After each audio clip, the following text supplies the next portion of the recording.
দল থেকে হোয়াইটে 25 লাখ টাকা প্রত্যেকটা এমএলএ এর অ্যাকাউন্টে ঢুকেছে। এক্সপেন্ডিচারে সেই 25 লাখ টাকা খরচ করে তারা এমএলএ হয়েছে। আজকে তারা বলার চেষ্টা করছে যে ব্যাংক অ্যাকাউন্টে হ্যান হয়েছে ত্যান হয়েছে, এগুলো ফুললি কমপ্লায়েন্ট, লিগালি অডিটেড, প্রত্যেকটা পলিটিক্যাল পার্টির অডিটেড অ্যাকাউন্টস থাকে।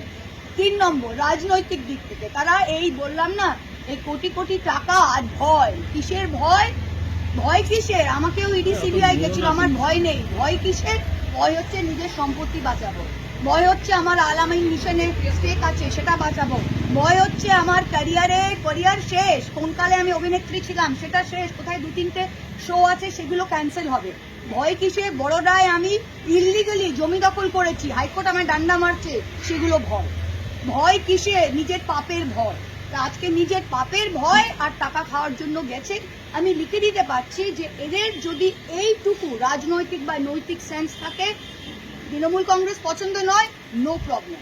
অভিষেক পছন্দ নয়, নো প্রবলেম। মমতাদি কথা শোনে না আপনার, খুব ভালো। বাসুনিয়া সাহেব আপনাকে কোনো অসিত মাল বলছে, আমায় কোনোদিন মমতাদি ডাকেনি। আল্লাদি 2বার এমএলএ এমপি হলেন মমতাদির মুখ না দেখে। যান না, নিজের মুখে একবার লড়ে দেখান না। ফলো করুন theworld.in।